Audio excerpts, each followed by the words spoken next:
Après avoir découvert l'épisode le moins vendu de la saga, nous allons découvrir la période qui a tué Core Design, la faute à un Tomb Raider très ambitieux et un éditeur trop pressé de vouloir sortir le jeu. Il y a énormément à dire sur cette période et l'histoire de Tomb Raider est là pour ça.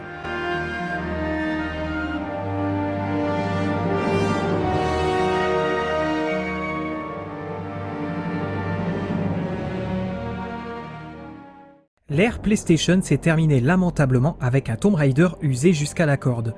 Cependant, cette période est celle où Lara s'en sort toujours mieux en dehors des jeux principaux, à commencer par un roman graphique, Dark Crossing, qui met en avant plusieurs univers de Topco. On peut comparer cela aux Avengers ou Justice League. Lara Croft fera équipe avec Sarah Pezzini de Witchblade et Jackie Estacado de la série The Darkness, qui a aussi eu droit à ses adaptations vidéoludiques.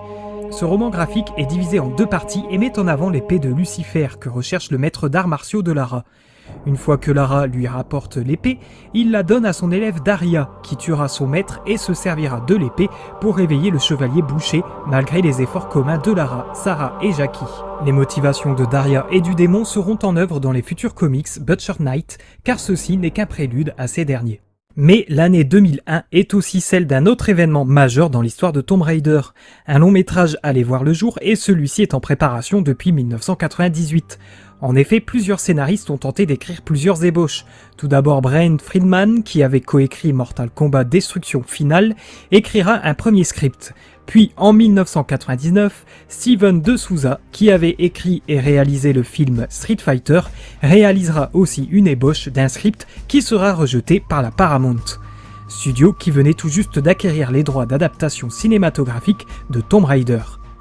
5 scénaristes seront à l'origine de la version finale du script de Tomb Raider, dont Simon West, qui sera aussi réalisateur du film. Il avait réalisé notamment Les Ailes de l'Enfer avec John Cusack et Nicolas Cage.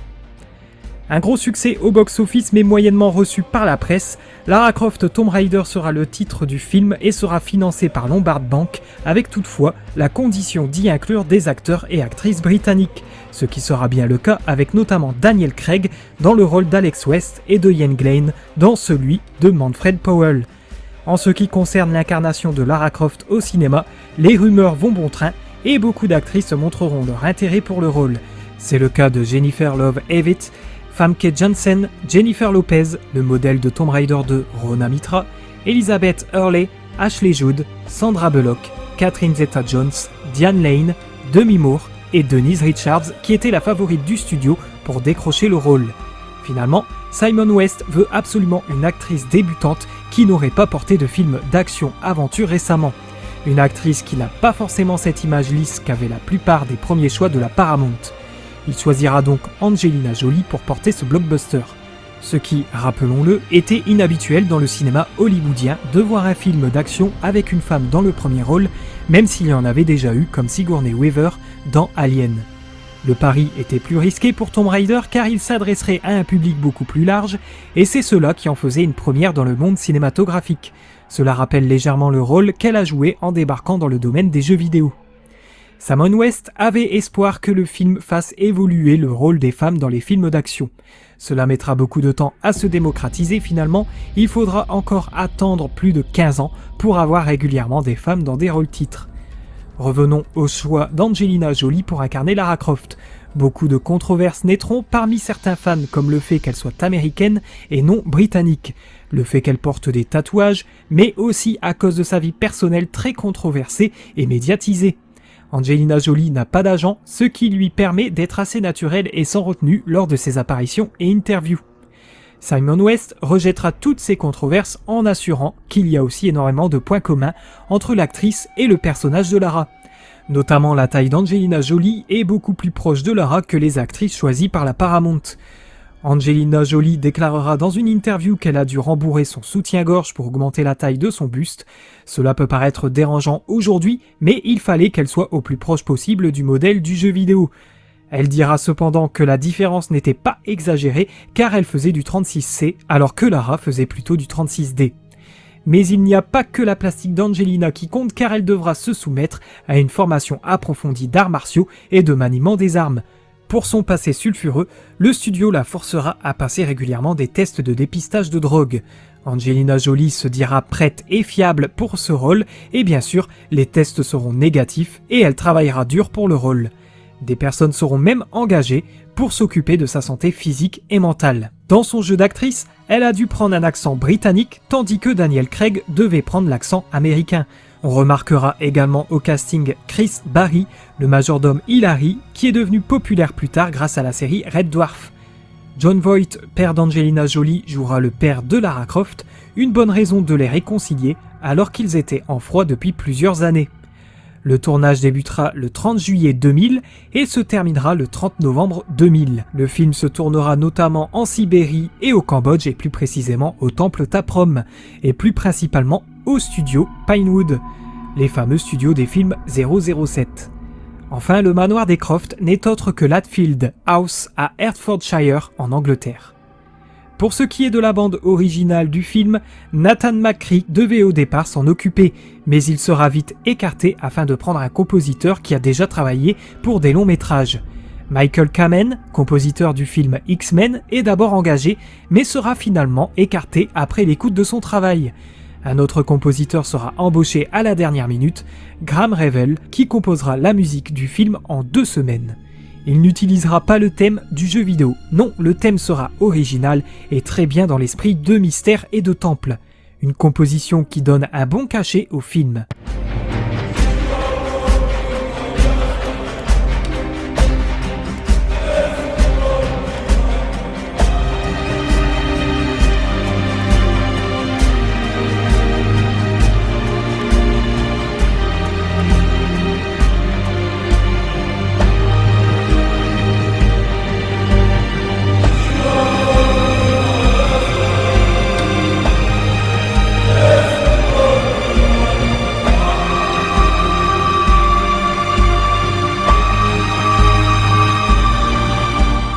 Malheureusement, le pressage du compact disque de la bande originale possédera le défaut de mélanger les pistes 1 et 2 en même temps.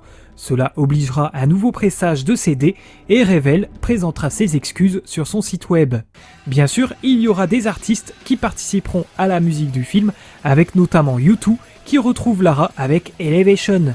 Leur clip est très réussi et arrive à inclure des passages du film pour servir l'histoire de leur propre clip. Il existera jusqu'à 8 CD différents d'Elevation en incluant le single original et les singles remix. Ils l'interpréteront plusieurs fois sur scène d'ailleurs. D'autres chansons serviront le film dans leur propre clip, c'est le cas de Devil's Nightmare d'Oxide et Neutrino, mais aussi de Deep de Nine Inch Nails avec ce symbole dans le journal TV ressemblant au triangle recherché par Lara dans le film. Le film comportera également des musiques plus classiques comme Lila de Vaz, mais aussi l'Argot de Jean-Sébastien Bach lorsque Lara fait du saut à l'élastique dans son manoir. Enfin, c'est aussi une énorme opportunité pour Françoise Cadol qui doublera Lara Croft dans la version française et sera à partir de ce film la voix française d'Angelina Jolie. C'est le 15 juin 2001 que sort donc Lara Croft Tomb Raider dans les salles obscures américaines. En France, il faudra attendre le 28 juin 2001. Le film s'ouvre sur un combat entre Lara et un robot géant dans une tombe égyptienne qui s'avérera être une salle d'entraînement du manoir Croft. On y fait la connaissance d'Hilary, son majordome, et Bryce, son assistant technique. L'histoire ne tarde pas à se mettre en place et nous découvrons les Illuminati en pleine réunion à Venise. Ceux-ci recherchent une clé permettant de trouver 2 morceaux d'un triangle qui ne pourront s'unir que lors de l'alignement planétaire qui aurait bientôt lieu.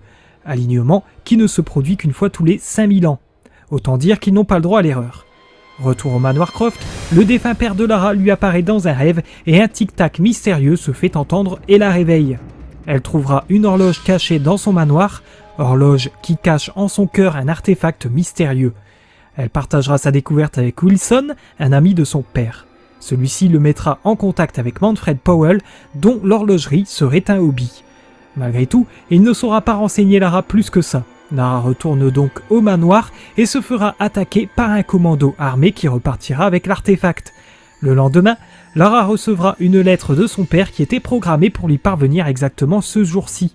Dans celle-ci, une citation de William Blake l'emmènera dans sa bibliothèque pour trouver une lettre cachée dans un livre de ce dernier. On apprend que l'artefact est en fait une clé pour trouver les 2 morceaux du triangle. Ceux-ci auraient le pouvoir de contrôler le temps. Son pouvoir est dangereux et c'est pour cela qu'il a été décidé de le séparer en deux et de cacher une moitié dans une tombe à Angkor au Cambodge et l'autre moitié sur le plateau du Kok en Sibérie. Son père lui demande de le trouver et de le détruire avant les Illuminati. Direction le Cambodge pour Lara, mais elle aperçoit Manfred Powell utilisant la population locale pour ouvrir une brèche afin d'entrer dans le temple. Lara verra aussi Alex West, un ancien compagnon d'aventure qui bosserait pour n'importe quelle cause pour de l'argent. Lara trouvera une entrée cachée, mais Manfred et ses hommes auront finalement réussi à entrer dans le temple. Avant que ceux-ci ne placent l'artefact dans son socle, Lara les arrêtera en leur montrant qu'il ne s'agit pas du vrai socle mais de son reflet. Elle récupère donc l'artefact qu'elle place dans le bon emplacement. Elle récupère donc le premier morceau du triangle, tandis que des statues prennent vie et attaquent les intrus. Lara se retrouvera seule face à une gigantesque statue de Bouddha qu'elle démolira avec un bélier. Lara possède un morceau du triangle et Powell possède la clé qu'il a récupérée avant de s'enfuir du temple. Ils se mettent d'accord pour s'allier pour la recherche du second morceau. Powell propose à Lara d'utiliser le triangle pour ressusciter son père. Il lui apprend également que Richard Croft faisait partie des Illuminati. Bien que méfiante, Lara acceptera et se rendra donc en Sibérie avec Powell et ses hommes. Arrivé au temple, il découvre un orrery géant vers lequel Lara récupérera la seconde moitié du triangle. Powell fera exécuter le chef des Illuminati pour récupérer les morceaux du triangle, mais ceux-ci ne fusionnent pas. Powell tuera Alex pour persuader Lara de trouver la solution et de le ramener à la vie avec le pouvoir du triangle. Elle trouvera donc le dernier fragment du triangle à l'intérieur de la clé et réussira à activer le triangle pour revoir son père. Ce dernier refuse de revenir à la vie et persuade Lara d'absolument détruire le triangle, ce qu'elle fera juste après avoir sauvé Alex et tué Powell. Pendant que le temple s'effondre, Powell narguera Lara une dernière fois en lui apprenant qu'il est le meurtrier de son père et qu'il possède un objet lui appartenant, une montre à gousset dans lequel il y a une photo de la mère de Lara. Ils s'affronteront donc à main nue dans ce dernier combat dont triomphera Lara.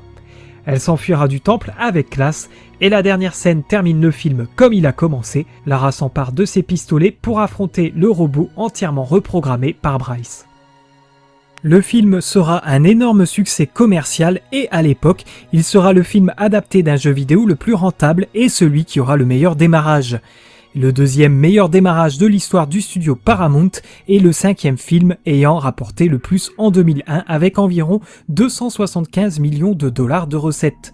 Cela peut faire sourire aujourd'hui, mais le chiffre était colossal à cette époque et encore plus si on prend en compte que le personnage principal est une femme. En France, c'est plus de 2,5 millions d'entrées qu'il réalisera, ce qui est aussi un très bon score. Les critiques, elles, seront majoritairement négatives, pointant du doigt un scénario stupide et des scènes d'action plates, sans aucun impact émotionnel. La performance d'Angelina Jolie sera tout de même majoritairement saluée, la disant parfaite pour le rôle de Lara Croft. Le film connaîtra des sorties VHS, DVD, puis plus récemment Blu-ray, et encore mieux Blu-ray 4K. Le film a été remasterisé spécialement pour l'occasion. Des scènes coupées nous permettent de voir que le film aurait pu être plus violent, avec notamment la décapitation de Wilson, qu'on apprenait membre des Illuminati. Malheureusement, cette information donnée trop tôt dans le film aurait permis aux spectateurs de faire directement le lien entre les Illuminati et le père de Lara. Une scène en Thaïlande sera ajoutée et n'était pas prévue à la base dans le script. C'est la scène où apparaissent les moines. Leur défilé n'était pas prévu au moment du tournage et Simon West a sauté sur l'occasion pour inclure quelques scènes dans lesquelles Lara se coupe du monde après avoir obtenu le premier morceau du triangle. L'intro devait être plus longue au départ, mais elle a été raccourcie car le film mettait du temps à démarrer. Ce film aura également permis à Angelina Jolie de découvrir une facette du monde. Elle pensait trouver des gens en colère ou tristes par rapport aux horreurs qu'ils ont vécues par le passé.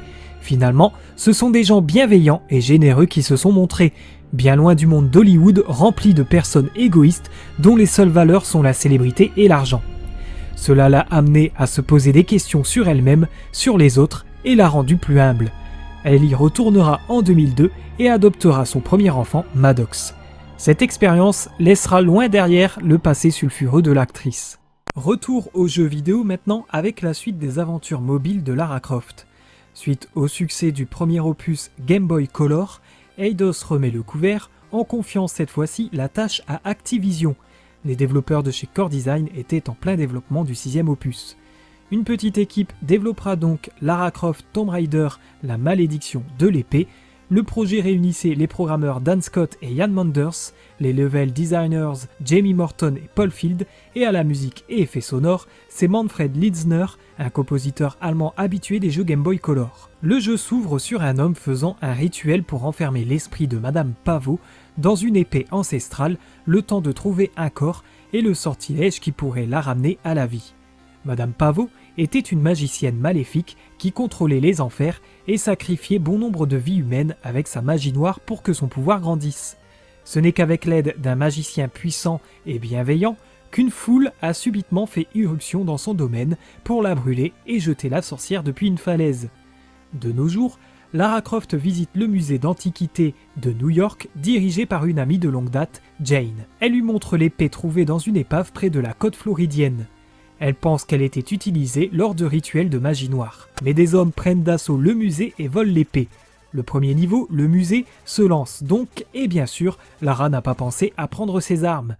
Pas de réelle nouveauté pour ceux ayant déjà fait le premier volet Game Boy Color, on a tout de même l'agréable surprise de découvrir plus de détails au niveau des environnements. Le musée abrite plusieurs sections comme la préhistoire ou l'Antiquité. Lara visitera même les coulisses du musée afin de rétablir le courant. Tout en évitant les menaces comme les rats, les hommes armés et les gardes du musée en attendant de retrouver des armes. Elle usera de canons tout de même dans la section liée à la Seconde Guerre mondiale. Cela lui permettra de récupérer des armes sur l'homme abattu. Elle trouvera une radio où elle entendra que l'hélicoptère s'apprête à partir d'ici 5 minutes. S'ensuit le second niveau sur les toits de New York et Lara n'a que 5 minutes pour atteindre l'hélicoptère. Un premier boss fera irruption et Lara s'en débarrassera sans peine. En essayant de rattraper l'homme, celui-ci la blessera avec l'épée en disant qu'elle sera l'élu. De retour au musée, Jen expliquera à Lara que celle-ci est en proie à une malédiction qui fait de Lara la personne choisie pour accueillir l'âme de Madame Pavot. Pour faire simple, Lara mourra si elle n'arrête pas le leader de cette organisation qui cherche à ressusciter Madame Pavot, la reine des ténèbres. La première chose à faire est de demander de l'aide au vieux chaman Pino Lamort qui vit près du métro du vieux quartier de Bergen Street. C'est donc au métro que se déroule le niveau suivant. L'organisation nommée Bokor, visant à réveiller la Reine des Ténèbres, est toujours après Lara, et en s'enfonçant toujours plus dans le métro, ce sont des zombies qui feront leur apparition. En trouvant le chaman, celui-ci donnera l'explication que c'est l'organisation qui aurait utilisé l'épée afin de ramener les morts à la vie. Il lui indiquera où est leur quartier général, des entrepôts près d'un port au bout de cette voie de chemin de fer. Elle utilisera donc un train hors de contrôle pour y arriver dans un niveau à nouveau chronométré afin de l'arrêter avant qu'il ne s'écrase au bout. En sortant du tunnel, elle aperçoit l'hélicoptère et semble donc être sur la bonne piste. C'est le niveau des quais qui se lance avec des Doberman et des hommes armés à foison. Après quelques séquences aquatiques, Lara rencontrera un boss dans une grue. Elle triomphera de lui avant de pénétrer dans une usine d'où sortent les fameux zombies. Elle trouvera une capsule sous-marine que le joueur pourra contrôler à travers l'océan. Il faudra éviter les mines pour rattraper l'organisation en route vers une destination inconnue à bord d'un navire. Elle y placera un mouchard qui lui indiquera que leur base est localisée sur de petites îles aux Caraïbes appelées Backlin Islands. Lara s'envole donc vers ces fameuses îles et se fera cibler par des missiles mais sautera en parachute juste à temps. Le niveau suivant est dédié à la jungle, un niveau plein de pièges qui signe le retour des ennemis du premier volet Game Boy Color, à savoir les serpents et les scorpions. Des araignées semblent aussi en vouloir à Lara. Un fusil lui permettra d'en finir plus vite avec les hommes armés qu'elle croisera sur sa route avant d'arriver au dernier niveau, les cavernes. Celles-ci sont infestées de gardes et de zombies, et Lara y affrontera l'homme souhaitant ressusciter la Reine des Ténèbres. Celui-ci possède les facultés de pouvoir se téléporter et de voler. Lara le tuera sans mal et brisera l'épée en deux, ce qui la libérera de sa malédiction. Pas de chiffres connus à ce jour concernant les ventes de ce nouveau Tomb Raider, mais la presse était plutôt positive. Ce Tomb Raider était beaucoup plus varié au niveau de ses environnements, mais aussi un peu plus orienté action avec ses niveaux chronométrés. Un nouvel opus portable sera vite mis en chantier, mais cette fois-ci pour la Game Boy Advance. Celui-ci est développé par Ubisoft Milan et sera édité par Ubisoft sous licence de Eidos Interactive. C'est le premier Tomb Raider proposant une vue isométrique, et contrairement aux deux jeux mobiles précédents, le verrouillage des ennemis est automatique, comme sur les consoles de salon. Le gameplay se voudra beaucoup plus simple et on oublie toutes les combinaisons de touches différentes. L pour sprinter, R pour tirer, A pour sauter et les flèches pour se déplacer. Tout le reste se fera automatiquement comme grimper sur les échelles, plus besoin de rester appuyé sur une touche pour rester accroché. Les doubles pistolets sont bien présents ainsi que les Uzi et une arme en or. Tomb Raider The Prophecy sort donc le 12 novembre 2002 aux États-Unis, puis 3 jours après en Europe. Il devait sortir en même temps que le 6e opus qui lui a été repoussé. Étrangement, sur la jaquette du jeu, Lara apparaît avec le design du prochain opus, mais à l'intérieur du jeu, c'est clairement son design classique qui est utilisé. Dans cet opus Game Boy Advance, Lara Croft part à la recherche d'une pierre qui révélerait l'origine de la magie. C'est en déchiffrant le livre perdu d'Ezechiel qu'elle découvre que cette pierre noire est en Suède, quelque part dans le repère glacé du pic du Croc du Loup. Le jeu commence donc en Suède avec un niveau qui n'est pas sans rappeler le Pérou du premier Tomb Raider. Lara découvre l'entrée du temple dans un niveau qui fait office de tutoriel. Comme au Pérou, des loups en auront après elle, de même que les pièges assez nombreux mais faciles à éviter durant ces premiers niveaux se déroulant en Suède. J'utilise le terme niveau alors qu'en réalité, il s'agit surtout de sections différentes dont les noms donnés à celles-ci sont tout simplement les mots de passe pour y accéder. Des squelettes apparaîtront un peu plus loin dans le temple alors que Lara s'approche de la tombe du roi Eort. Lara déposera les objets trouvés dans le temple sur un autel, ce qui fera apparaître un mage que Lara abattra et il criera que Teg du Borez le vengera. Des symboles sur la tombe du roi sera la seule chose que Lara trouvera. En retournant étudier le livre de Ezechiel, Lara apprend que le roi Eort a gouverné son royaume grâce à la pierre noire. 2 autres pierres existeraient, dont une pierre rouge qui serait à Angkor Wat au Cambodge. C'est donc ici que se déroulent les prochaines sections du jeu.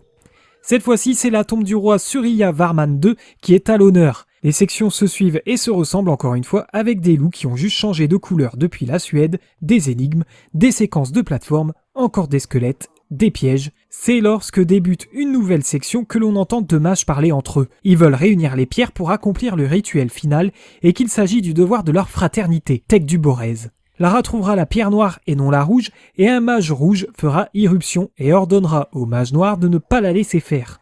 C'est donc 3 mages que Lara affrontera accompagnés de loups cracheurs de feu. Après l'affrontement, elle traversera encore une section avant de retomber sur le mage rouge. Une fois abattue, Lara s'empare de la pierre rouge et retourne chez elle déchiffrer le livre à nouveau avec l'aide de ses récentes découvertes. Elle comprendra alors que le livre décrit une prophétie. Une prophétie de la magie. Les pierres auraient aidé Eort le Viking, Surya Varman II et Marc Aurèle. N'ayant plus assez de matière pour déchiffrer le reste, Lara se rend sur l'île de Laconie, au sud de l'Italie. C'est ici que devrait se trouver la dernière pierre. On apprend que les mages sont à la recherche des pierres du Cambodge. Certains d'entre eux sont en route vers le manoir de Lara pour les reprendre. C'est reparti pour des sections de niveau qui se suivront. Lara recherchera après la tombe de Marc Aurèle. Sur plusieurs sections, on croisera à nouveau des énigmes et surtout beaucoup de mages bien décidés à vouloir reprendre les pierres. Enfin, une réunion de mages autour d'une pierre blanche annonce vouloir réveiller le Grand Gris. Lara récupérera la pierre et les affrontera.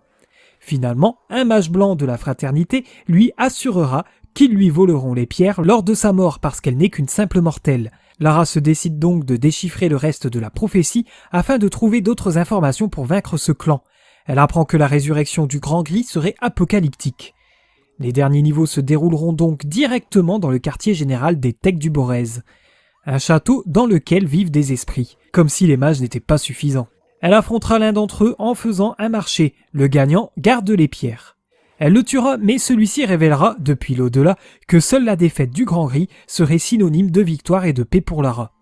Lara décimera ce Grand Gris dans un dernier niveau et déchiffrera la fin de la prophétie qui annonçait qu'une jeune femme sauverait l'humanité d'une conclusion prématurée. Encore un jeu mobile qui s'achève et encore une fois, les chiffres de vente restent inconnus. Cette fois-ci, l'accueil de la presse et des joueurs sera mitigé sur cet opus. Même si beaucoup louent les effets esthétiques donnant une impression de 3D bluffante, le jeu souffre d'une nature trop répétitive. Il sera tout de même nommé pour le prix du meilleur jeu d'action sur Game Boy Advance par GameSpot, prix qui sera remporté par Metroid Fusion. Redécouvrons encore quelques comics Topco qui ont fait la joie des fans de Tomb Raider avant de revenir aux différents jeux vidéo.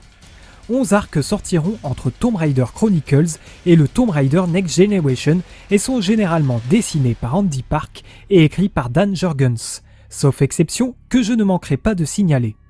Tout d'abord, l'arc Point Mort qui insiste tout d'abord davantage sur la relation entre Lara et Chase. Alors que Lara prend un repos sur son yacht, sa nouvelle secrétaire découvre dans sa chambre le corps d'un homme sur le sol.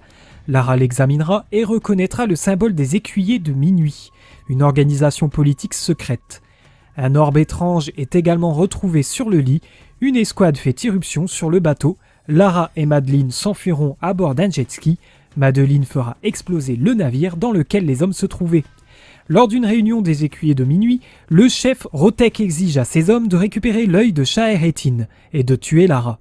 Pendant ce temps, Lara et Madeline voleront un avion à des trafiquants de drogue et se rendent à Washington. Lara s'entretient avec le professeur John Rivers qui connaît bien les écuyers de minuit. Lara utilise l'œil et voit brièvement l'avenir et les hommes de Rotek qui débarqueront au centre, ce qui lui permettra de fuir à l'avance avec Madeline et le professeur, mais il est déjà trop tard. Chase Carver fera irruption et neutralisera l'unité d'élite. Chase lui apprendra plus tard que l'homme retrouvé mort souhaitait lui parler. Un ancien leader des écuyers de minuit que Chase connaît pourrait la renseigner sur ce sujet. Ils se rendent donc en Louisiane. Après s'être fait aspirer par un tourbillon dans un marécage, il se retrouve au réveil dans un harem tenu par ce fameux ex-écuyer de minuit, Samuel Quill. Rotek réapparaîtra et s'accaparera l'œil. Samuel le tuera avec son propre fusil pour récupérer l'œil. Il s'enfuira à bord d'un train avec l'œil pendant que Lara et les autres s'enfuiront de la forteresse par hélicoptère qui est sur le point d'exploser. Cet arc se terminera de cette façon et même si Lara se promet de retrouver l'œil car Samuel est dangereux. L'arc suivant s'intéresse à la ville perdue de Shangri-La. Andy Park laisse sa place à Billy Tan pour le dessin pour cet arc narratif. Il a travaillé par le passé sur des comics X-Men et Star Trek. Lara et Chase sont dans l'Himalaya, volent un avion de chasse en s'infiltrant dans une base aérienne. Lara s'éjectera de l'avion à cause du brouillard et sera séparée de Chase. Après une séance de ski, Lara trouvera les portes du temple et déclenchera un piège qui l'emmènera dans la ville perdue de Shangri-La. Un monstre l'attaquera et lui fera perdre connaissance. À son réveil, dans une chambre luxueuse, Lara est accueillie par Metin, qui lui apprend que Shangri-La est dans une autre dimension qui se connecte à la planète que quelques jours par an. Ses habitants vivent éternellement et afin de préserver le secret de celle-ci, il est interdit d'en sortir. Lara comprend alors qu'elle est piégée et tentera de s'enfuir. Metin et les gardiens de Shangri-La la poursuivront. Chase Carver apparaît pour aider Lara mais se fera attraper, ce qui contraindra Lara à révéler pourquoi elle cherchait la ville de Shangri-La. En effet, à la mort de la mère de Lara, c'est Madame Baker qui s'est occupée d'elle, agissant comme une seconde mère pour elle. Elle s'est récemment fait percuter par un camion et y a laissé la vie. Chase Carver sort alors son cadavre de l'hélicoptère. Lara, en larmes, suppliera de faire tout ce qu'on lui dira afin de ressusciter la femme. Metin compatira et acceptera Madame Baker à Shangri-La pour l'éternité et laissera Lara et Chase repartir. Parka est le titre de l'arc suivant. Il commence par le vol d'une statue de jade par Lara aidée de Madeline dans un bâtiment appartenant à des Yakuza. Par la suite, elle partira avec Chase Carver à Honduras à la recherche d'un trésor dont avait connaissance Christophe Colomb. Elle se remémora dans un flashback du jour où Chase Carver l'a planté alors qu'il devait fouiller une épave. Chase Carver a joué au casino toute la nuit et a perdu 325 000 $ qui appartenaient à Lara. Elle était donc partie seule et à son retour, elle a retrouvé Chase accompagnée d'une femme. Lara, se sentant trahie, le frappa et garda cette rancœur encore aujourd'hui. De retour au présent, Chase avouera qu'il en a assez qu'on lui rappelle cette histoire et se fait attaquer par surprise par un soldat portant une armure colombienne. Lara rétorquera, mais le soldat se dissipera comme un fantôme. Ils savent qu'ils sont proches du trésor. Effectivement, ils atteignent un temple rempli de squelettes et aperçoivent le coffre dans une fosse remplie d'eau. Chase plonge et ressort avec le coffre. Les squelettes prennent vie et un gaz submerge le temple. Chase Carver succombera au gaz et c'est dans la douleur que Lara enterrera son petit ami et laissera sur sa tombe la fameuse pièce d'échec en forme de cheval qu'il avait l'habitude de placer sur chaque tombe qu'il pillait. Vient alors un nouvel arc sans limite. Dans celui-ci, Lara récupère les affaires de Chase Carver laissées dans la banque de Boston et se rendra à Copp's Hill afin d'assister aux fouilles du plus ancien cimetière de la ville. C'est Walter Chemiski, un éminent archéologue à l'université de Boston, qui dirige ces fouilles. Il est dit que les textes de Lucifer s'y trouveraient, un livre capable de ressusciter les morts. En effet, Walter trouve le livre et malgré l'avertissement de Lara, il ouvre le livre qui a pour conséquence de réveiller les morts. Lara attrape le livre et citera un passage qui remettront les morts à leur place. Malheureusement, après toute cette panique, Lara se fera voler le livre par une personne se trouvant dans la foule. Après ses recherches, Lara découvrira qu'il s'agit de Kerry Masterson, la sœur de Chase Carver. Convaincue qu'elle essaiera de ressusciter Chase, Lara se rend donc à la tombe de ce dernier et retrouve Kerry avec le livre. Lara réussira à la raisonner de ne pas le faire et les deux femmes fondent en larmes avant que l'on découvre que des mystérieux participants d'une émission de télé-réalité de survie au Kenya disparaissent mystérieusement à cause d'un monstre qui semble sortir de terre. Cet arc très court laisse place à l'arc suivant, Pièce de zéro, qui s'ouvre sur une course de moto à laquelle Lara Croft participe et battra son adversaire qui avait essayé de tricher en voulant s'en prendre à elle avec une chaîne de fer. Directement après cette course, un vieil ami de Lara, Sammy, atterrit en hélicoptère avec Alicia Lee et Styles, deux producteurs de télévision, pour demander de l'aide à Lara concernant les disparitions au Kenya. Curieuse, Lara acceptera et s'y rendra. Une fois installée au Kenya, c'est lors d'une promenade que Lara se fera entraîner sous la terre par le monstre. Pendant ce temps, au manoir Croft, Madame Waterby se présentera à Madeline comme étant une vieille amie de Lara Croft. Madeline la laissera entrer, elle ne lui semble pas dangereuse vu son âge. Mais une fois dans le manoir, celle-ci devient une femme d'âge moyen et séquestre Madeline. C'est alors que débarque Samuel Quill, une piste l'aurait mené au manoir Croft. Il ne détachera pas Madeline disant que ce qu'elle a vu pourrait compromettre le déroulement des événements. N'oublions pas que ce dernier possède l'œil de Shaheretin. De retour au Kenya, le groupe se réveille et retrouve une fausse Lara qui s'engouffre dans une fosse. À ce moment-là, Samuel apparaît et emmènera le groupe dans la fosse. Cependant, Madeline parvient à se détacher et essaiera d'informer Sammy du danger que court Lara et que Samuel les aidera. Cependant, il comprendra mal le message à cause de la mauvaise réception et attaquera Samuel. La fausse Lara réapparaît et se met à tirer sur Samuel qui prend donc la fuite. On retrouve donc la vraie Lara, prisonnière d'un monstre, et l'arc prend une pause pour introduire un nouvel arc, dessiné cette fois-ci par Gerardo Sandoval, aujourd'hui connu dans l'écurie Marvel, l'année du chat. Dans ce dernier, Lara recherche une statue de chat qui serait capable de donner 9 vies à son possesseur. Elle est accompagnée par le journaliste Terence Butterman qui a demandé de l'accompagner pour réaliser un reportage. Celle-ci a accepté et Lara trouvera facilement l'entrée du temple. Ils devront par la suite traverser des tunnels aquatiques remplis de pièges avant de trouver la véritable entrée vers la salle du trésor. Alors que la statue du chat est découverte par Lara, Terence lui tirera une balle et s'emparera de la statue qui le transformera en panthère humanoïde. Lara essaiera tant bien que mal de s'en débarrasser, mais il est en partie immortel avec ses 9 vies. Elle trouvera donc la parade, l'enfermer dans la salle du trésor pour l'éternité. L'arc Pièce de zéro peut reprendre et on y retrouve Lara qui parvient à se délivrer du monstre avec une lame. Samuel Quill la retrouvera et Lara essaiera tant bien que mal de lui dire qu'elle n'est pas celle qui lui a tiré dessus un peu plus tôt. Elle lui montrera également le vaisseau qu'elle a trouvé. Samuel Quill sait qu'il s'agit d'un vaisseau permettant de voyager dans le temps. Pendant qu'il inspecte le vaisseau, Lara se fera assommer par la fausse Lara et s'attaquera par la suite à Samuel Quill. Une fois à terre, elle tentera de fuir avec le vaisseau, mais la vraie Lara la suivra et disparaîtront devant les yeux du groupe d'expédition. Après une dispute à l'intérieur du vaisseau dans laquelle on découvre le vrai visage de la fausse Lara, la femme s'appelle Carvon et pendant la bagarre activeront la machine, les faisant envoyer dans un futur inconnu face à des militaires se déplaçant sur des engins volants. Samuel Quill et le groupe se rendront en Suisse afin de pouvoir utiliser l'œil de Shaheretin qui permet de voir l'avenir et peut-être de découvrir où Lara et Carvon se trouvent. Justement de retour dans le futur, les militaires qui répondent au nom de Zone, une armée capable de lire dans l'esprit des gens, amènent les femmes devant leur chef Redstone. Lara expliquera qu'elle vient du passé avant de se faire traiter de menteuse par Caron. Elles seront donc envoyées en cellule et Caron expliquera qu'il faut absolument éviter de dire ça ou ils ne les laisseront pas repartir. Caron utilisera son pouvoir pour prendre l'apparence d'un garde et faire une scène afin qu'elles puissent fuir toutes les deux. Les zones les poursuivront jusqu'au moment où un vaisseau les rattraperont. Il est conduit par le Samuel Quill du futur et leur donne des armes. Elles se défendront et Samuel les emmènera dans son manoir. On apprend que Caron fait partie d'une organisation qui a le devoir de protéger la Terre de toute menace inconnue et qu'elle n'est pas terrienne. Samuel aidera Lara à retourner à son époque grâce à l'œil de Shaheretin et se retrouve justement dans sa propre époque avec le Samuel de 2002 et l'œil de Shaheretin. Malgré les demandes des producteurs de télévision, Lara ne dira jamais ce qu'elle a vu, ni d'où elle est revenue. Le Sentier du Tigre, dessiné par Gerardo Sandoval, est une histoire commençant par l'intrusion d'hommes armés au manoir Croft. Ceux-ci se retrouvent face à Grishkin, une tigresse de compagnie de Lara.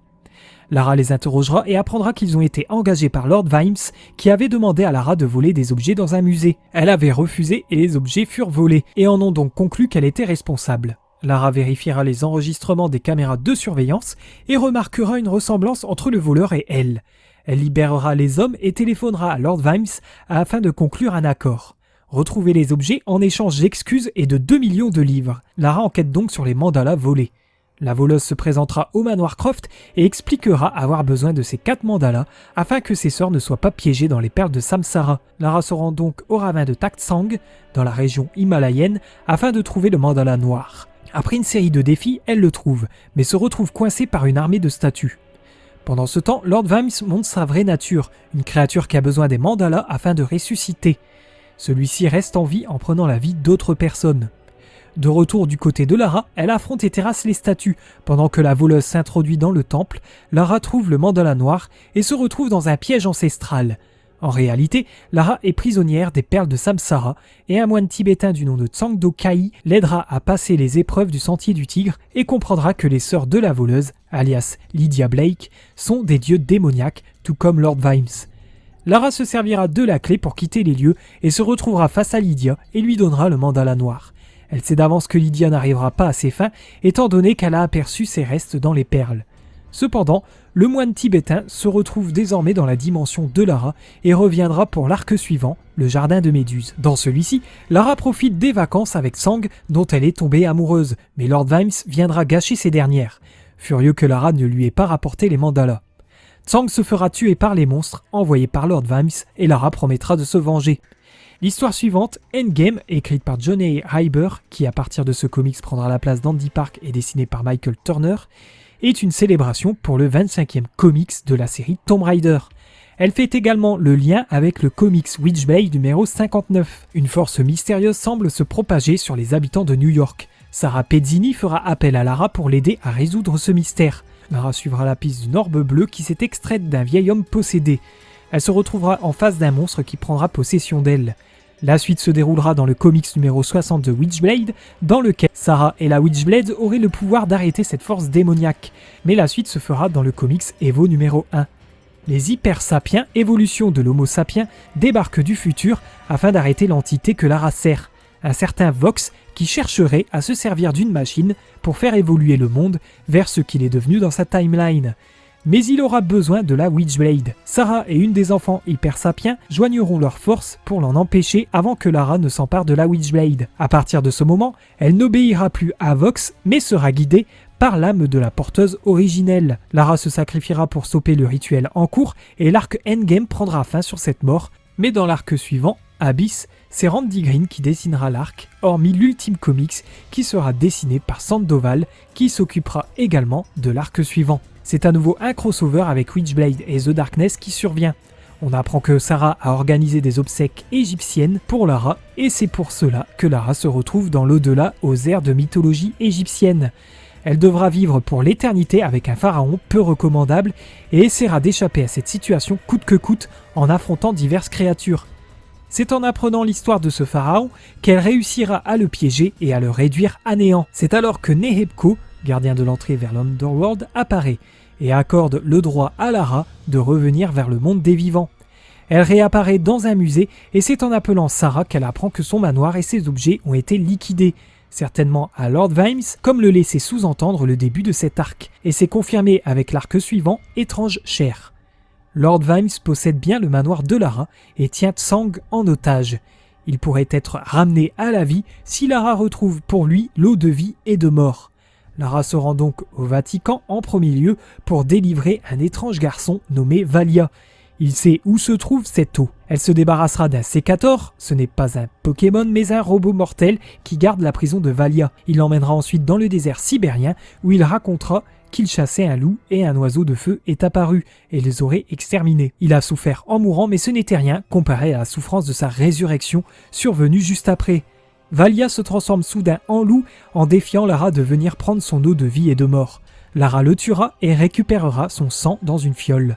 Après avoir rusé pour délivrer Tsang, Lara se servira de l'eau de vie et de mort pour ressusciter les squelettes de personnes dévorées par Vimes. Ceux-ci se mettront alors à manger Lord Vimes. On remarquera que les comics partent vraiment plus loin dans le surnaturel que les jeux eux-mêmes. Ce dernier arc possède un souci en particulier, c'est que Lara alterne souvent entre sa tenue classique et la tenue Ange des Ténèbres entre plusieurs dessins sans aucune raison. Topco fera apparaître Lara et Sarah Pezzini dans une autre de leurs séries de comics nommée Fathom, créée par Michael Turner. Celle-ci raconte l'histoire d'une enfant recueillie par le capitaine Matthews en haute mer. Celui-ci l'adoptera et elle découvrira des années plus tard, lors de son premier poste en mer, qu'elle n'est pas humaine mais ferait partie d'un peuple aquatique. Les derniers comics de cette série mettront en avant la disparition de Cannon Hawk, l'un des personnages de la série. Lara Croft le connaît bien parce qu'il lui avait sauvé la vie par le passé. En réalité, il s'est fait enlever par Vanna, reine du peuple aquatique, qui compte bien se servir de lui pour amener son fils à la vie en se servant des atomes de Cannon et du corps d'Aspen. Lara et Sarah sauveront Aspen et Cannon au cours d'affrontements contre Vanna. Cette dernière décimera accidentellement le corps de son fils en empêchant les prisonniers de s'enfuir. Cette dernière mettra fin à sa vie et nos héros s'échapperont de cette prison. Une série de comics alternatives verra aussi le jour chez Topco. Celle-ci s'appelle Tomb Raider Journeys et se déroule dans un univers alternatif n'ayant aucun lien avec la série de comics principale. Scénarisée par Fiona K. Avery et dessinée par Drew Johnson, cette Lara a la particularité de ne jamais tuer ses adversaires. Les dessins de cette série posséderont un tout autre style.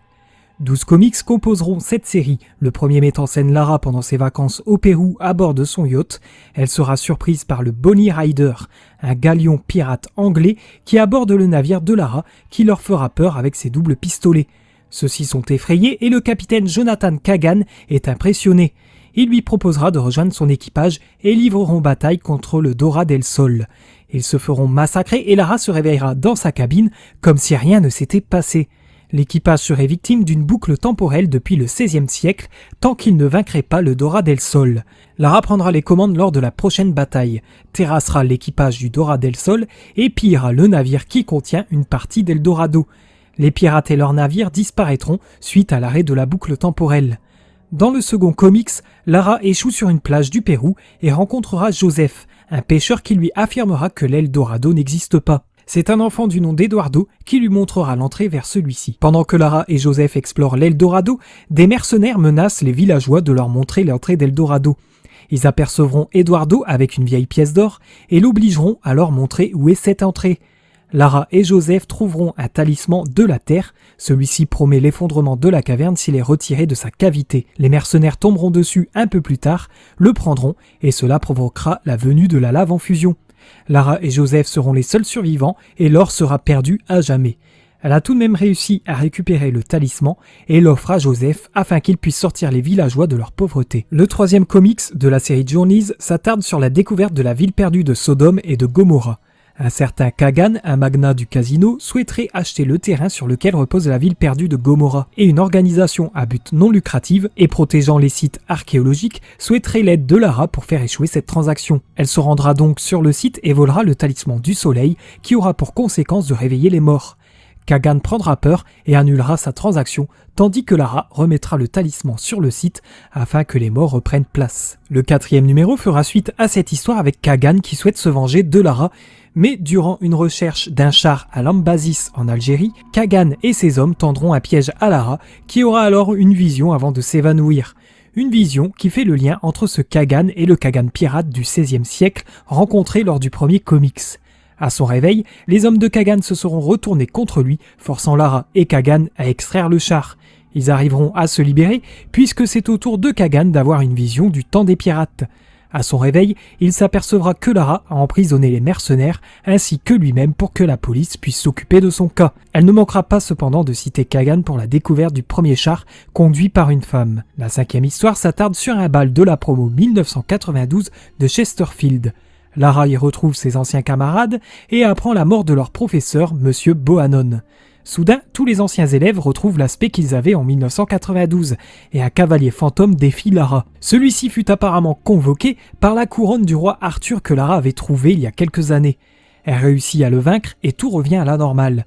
Elle trouvera dans la couronne une lettre de leur ancien professeur qui souhaitait revoir la jeune Lara qu'il avait connue. Voilà pourquoi ce chevalier était apparu. Il se doit de réaliser la dernière volonté du dernier propriétaire de la couronne.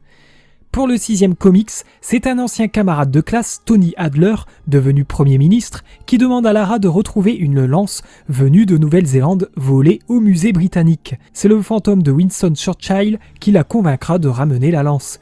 Toutes ces apparitions de fantômes depuis le début de cette timeline seraient parce qu'il aurait cherché à la joindre depuis un moment. Lara s'envole donc pour l'Australie et atterrira dans une ville fantôme dans laquelle elle réussira à vaincre sans les tuer des malfrats et un certain Stan Woodroof qui possède la carte menant à la tribu des Maoris en Nouvelle-Zélande, tribu qui a créé cette lance et serait capable de savoir où elle se trouve. Le chapitre 8 sera une histoire se déroulant dans un monde de rêves. Ici, le temps n'existe pas, il n'y a ni passé ni futur, et cette histoire reste en dehors de la storyline principale, et n'a pas vraiment de but, hormis celle de narrer une histoire où tout et rien n'est possible. Le 9e comics verra Lara trouver la tribu en Nouvelle-Zélande. Un rituel leur permettra de montrer à Lara que c'est en réalité Kagan qui possède la lance. Il est désormais dans l'Underworld, et le seul moyen d'y aller est d'utiliser un tatouage Moko pour y entrer. Mais devant la méfiance de la tribu envers Lara, elle affrontera Akio et remportera le combat. Celui-ci sera son guide dans l'Underworld. Ils tomberont nez à nez avec des hommes étranges, qu'ils affronteront avant que Lara ne se rende compte que l'un d'eux n'est autre que Miles, son mentor à qui elle avait promis de ne jamais verser le sang et qui est censé être mort. Ce serait la lance qu'il aurait ramenée dans l'Underworld pour la retrouver. Kagan envoie des esprits pour se débarrasser du trio, et Lara cherchera après l'arme du pouvoir, une épée spécialement faite pour être utilisée dans l'Underworld. En l'apprenant, elle aperçoit Miles en train de tomber dans un précipice par Kagan, puis Akio l'enverra également au fond du précipice. Bien sûr, dans l'Underworld, cela ne les affecte pas. Lara recherchera Kagan pour l'affronter et ainsi récupérer la lance qu'elle rendra à la tribu Maori et non au musée, car après tout, elle leur appartient et il sera plus en sécurité. Quant à Miles, il est déjà mort et donc ne suivra pas Lara pour son retour dans le monde des vivants. Enfin, pour clore cette timeline, Lara retrouvera Kagan pour lui proposer un marché, travailler pour elle ou bien aller en prison pour avoir volé la lance. Il travaillera donc pour elle et l'aidera à retrouver le meurtrier de Miles pour que Lara se venge. Elle est bien décidée de tuer l'homme responsable de la mort de Miles, elle qui a toujours promis de ne jamais tuer personne. Kagan aidera donc Lara à approcher le meurtrier de Miles, Charles Carlton. Une fois seule avec lui, celle-ci le menacera, mais un des hommes de main de ce dernier tirera dans le bras de Lara. Elle lâchera son arme et son tatouage Moko s'échappera de sa peau pour se mêler avec l'arme et tirer finalement sur Carlton qui mourra sur le coup pendant que Kagan s'occupe des hommes de main. À la fin de l'histoire, nous apprendrons par Akio que l'esprit de Miles était dans le tatouage Moko de Lara et que ce dernier serait intervenu pour venger sa propre mort, sans que Lara ne s'en occupe. C'est ainsi que se termine cette Timeline Journeys et c'est aussi la dernière fois que nous verrons la Lara de cette timeline. Le dernier comics dont nous parlerons est le one-shot Tomb Raider The Greatest Treasures of All, entièrement dessiné par Joe Jusko qui a déjà travaillé sur plusieurs comics comme Birds of Prey ou Spider-Man par exemple. Le comics possède un style très photoréaliste et cela est normal car Joe utilisera des modèles humains pour dessiner ce comics. Lara est interprétée par Jay-Z Cotton Lanier et Chase par Scott Doherty. Ce one-shot sera encore une fois écrit par Dan Jurgens et 3 ans auront été nécessaires pour donner vie à ce comics de 48 pages. Chase Carver est de retour et semble être le personnage principal de cette aventure car il est mis beaucoup plus en avant que Lara.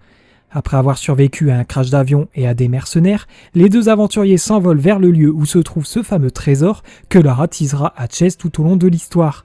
On apprendra à la fin que toutes les péripéties qu'ils affronteront serviront à retrouver la fille d'une professeure qui a fait appel à Lara pour une mission de sauvetage. Pas de paiement en récompense mais la promesse de gratitude et de prière. Pour Chase, cette aventure n'aura servi à rien, ou presque.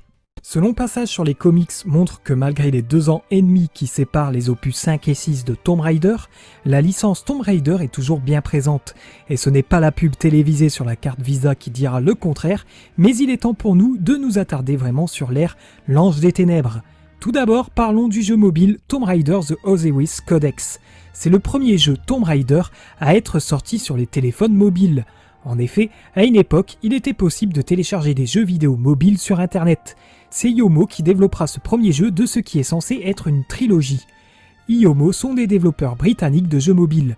Le jeu sortira en mai 2003, l'histoire nous est expliquée via un texte en nous apprenant qu'une personne anonyme aurait donné à Lara des informations sur une tombe égyptienne menant au codex d'Osiris. Un niveau d'entraînement se lance et la direction artistique nous rappelle immédiatement les opus Game Boy Color. Le jeu est impressionnant pour un jeu mobile et profite d'animations saisissantes. Le gameplay est simplifié au maximum pour que tout le monde puisse y jouer. Pas besoin de retenir des combinaisons de touches contrairement à l'opus Game Boy Color. Et le jeu est une succession de mini-tableaux qui dureront entre 1 et 4 minutes, excepté pour 2 niveaux qui feront un peu moins de 10 minutes. Ces mini-tableaux sont au nombre de 15 et proposeront une succession de puzzles tout en incluant ce qui a fait le succès des opus Game Boy Color, comme la dynamite. Très peu d'ennemis cependant dans ce jeu mobile, des serpents, des gardiens. Quant au bruitage, ils sont quasi inexistants à quelques exceptions près, et le menu principal jouant le thème de l'Ange des Ténèbres de façon sommaire. Elle trouvera finalement le codex, et la fin du jeu expliquera que Lara comptera bien retourner en Angleterre afin de rencontrer en personne son employeur anonyme. La suite est déjà annoncée et se nommera Tomb Raider The Quest of Cinnabar, que je vous décrypterai dans le prochain chapitre. En attendant, ce Tomb Raider sera un succès car il fera partie des 10 meilleures ventes chez l'opérateur téléphonique Vodafone en janvier 2004, aux côtés de sa suite. Venons-en au 6e opus de la série Tomb Raider. En 2000, pendant que l'équipe originale de Core Design développait le 5e opus pour la PlayStation, une nouvelle équipe de développeurs se mettra sur un Tomb Raider Next Generation prévu pour utiliser la puissance de la PlayStation 2. Parmi ces deux développements, il n'y a plus aucun développeur qui avait travaillé sur le Tomb Raider original, hormis Gavin Rummery qui était désormais dans un rôle de gestion. Une étude de marché sera menée afin de savoir ce qu'attendent et ce que veulent les joueurs pour réinventer la saga. Les résultats mèneront l'équipe à vouloir un jeu proposant les énigmes les plus compliquées de la licence et voudront concurrencer les jeux d'action-aventure actuels, à savoir Shenmue et Metal Gear Solid.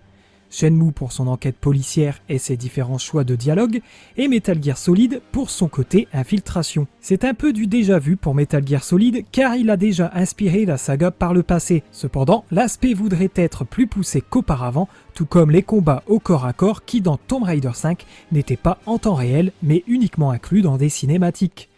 L'action sera donc entièrement retravaillée et permettra désormais de recharger des armes manuellement et de dire adieu aux munitions infinies. Ils espèrent aussi réinventer totalement le personnage de Lara Croft, le reconstruire et lui donner un look plus sombre pour coller avec un nouvel univers tout aussi sombre. Fini donc le haut bleu sarcelle et le short marron, Lara abordera un look plus gothique, un haut noir et un short de camouflage comme nouvelle tenue classique. Lara comportera 5000 polygones, c'est beaucoup plus que les quelques centaines du précédent opus. Aussi, pour la première fois dans la série, ils espèrent créer un jeu tournant à 60 images par seconde, ce qui n'arrivera pas. À la fin du développement de Tomb Raider 5, Richard Norton, concepteur de ce dernier, viendra se rendre compte de l'avancée du développement de ce Tomb Raider Next Generation. Il découvrira avec horreur que le développement est chaotique, et pour cause, il n'y avait pas vraiment de coordination entre les développeurs, chacun travaillant de leur côté sans savoir si ce qu'ils faisaient était en accord avec l'ensemble des travaux. Sans compter que le développement avait déjà été rebooté une fois et que l'histoire de base du jeu n'était pas encore terminée, la faute à une ambition démesurée de la part de la nouvelle équipe, les développeurs de Tomb Raider 5 migreront sur le développement de Tomb Raider 6 et se rendront compte d'un autre problème, la complexité de développement liée à la PlayStation 2. Plusieurs mois seront nécessaires pour apprendre à dompter cette machine tout en essayant de réinventer le gameplay de la licence en se basant sur la fameuse étude de marché.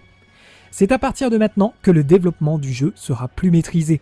Tout d'abord, les mouvements des personnages seront basés directement sur des mouvements effectués par des personnes réelles, un peu comme les motion capture que nous connaîtrons plus tard. Pour ce qui est du design des environnements, il sera inspiré de divers artistes et d'éléments de films comme ceux de Luc Besson et de David Fincher. Car ce Tomb Raider sera très urbain, fini l'exotisme dans ce volet et bonjour les rues parisiennes, les discothèques et le musée du Louvre. Murty Scofield sera embauché pour se mettre sérieusement sur un scénario qui n'est alors qu'une esquisse et devait faire suite au précédent opus et expliquer comment Lara aurait survécu en Égypte, mais aussi faire l'objet d'une nouvelle trilogie. Il se renseignera sur les sociétés secrètes historiques et sur des artefacts existants afin d'avoir plus d'authenticité sur l'histoire qu'il racontera. Enfin, des traductions exactes de phrases en latin seront incluses dans le jeu. Eidos Interactive, éditeur de la licence Tomb Raider, demandera à Core Design de créer un nouveau personnage jouable afin de l'introduire dans ce 6e opus pour ensuite lui donner une série dérivée.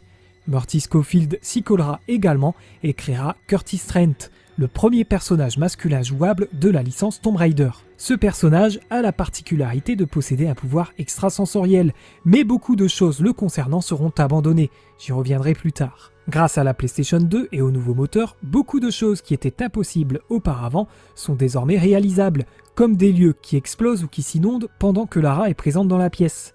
Les textures élastiques et qui peuvent se plier comme la peau permettent de donner un aspect plus réaliste à leurs mouvements et synchronisation labiale. Lara commentera également plus souvent ce qu'elle voit et donnera même des indices aux joueurs. Pour les armes, fini les doubles pistolets. Ils devaient pourtant être présents lorsque l'on regarde les photos promo du jeu ainsi que de vieilles vidéos d'archives. Toutes les armes sont nouvelles mais se ressemblent plus ou moins. Le MV9, le Vector R35, un Desert Ranger, une fléchette SF pour endormir les gardes, un K2 Impactor qui électrifie les ennemis, un fusil V-Packer, un RIG-09, un Viper SMG qui est une mitrailleuse semi-automatique, un Mag Vega qui possède 3 modes de tir, un Scorpion X et le Boran X seront des armes disponibles pour Curtis. Beaucoup de ces armes sont juste des pistolets 9 mm plus ou moins puissants et moins marquants que celles des précédents opus. Parlons musique avec le retour de Peter Connelly et Martin Iveson. Pour la première fois dans la franchise, la musique sera jouée par un orchestre symphonique et enregistrée en direct par le London Symphony Orchestra au studio Abbey Road à Londres en 2002. Orchestré par Peter Wright et dirigé par David Snell. Il n'y a eu aucune répétition, toutes les musiques ont été enregistrées à leur premier essai car l'orchestre n'avait pas le temps de répéter. Le thème principal de l'Ange des Ténèbres sera qualifié par Peter Connelly de pièce chef-d'œuvre et en est très fier. Il est très épique, possède sa propre personnalité tout en y incluant plusieurs sonorités issues des précédents thèmes de la série.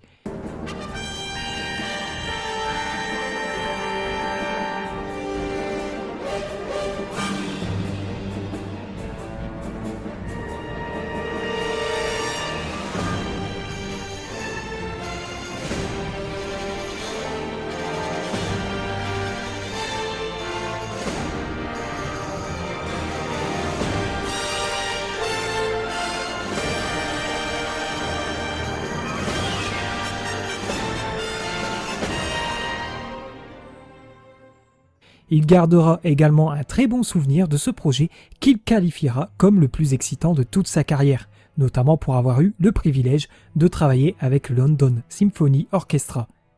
8 pistes étaient incluses dans l'édition collector du jeu sur PC dans le DVD Making of. La musique sera le seul morceau du jeu qui ne subira pas d'altération ou de coupe car enregistré bien avant l'apparition du jeu et l'idée de base concernant celle-ci n'a pas changé depuis les prémices du projet. Une seule musique sera tout de même non utilisée car aucune scène ou séquence n'était capable de la représenter. Il s'agissait de Dance of the Lux Veritatis.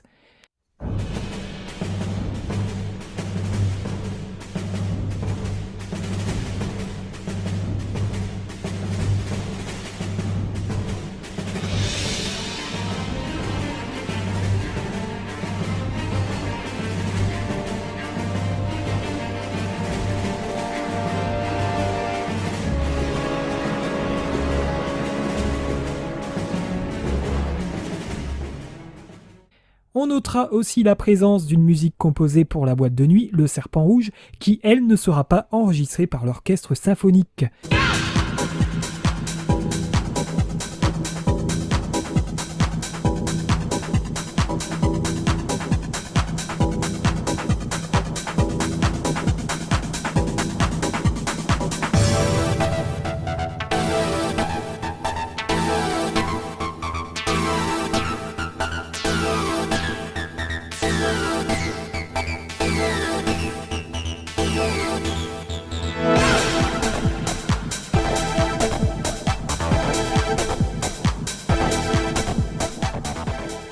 Et comme pour le précédent opus, nous retrouvons Jonelle Elliott pour doubler la voix de Lara Croft et Françoise Cadol en France qui, après le film, confirme qu'elle est vraiment la voix française de Lara Croft. Et pour terminer sur la musique de l'Ange des Ténèbres, une chanson sera réalisée par le DJ Alex Christensen et chantée par Yasmine Nock et se nommera tout simplement Angel of Darkness.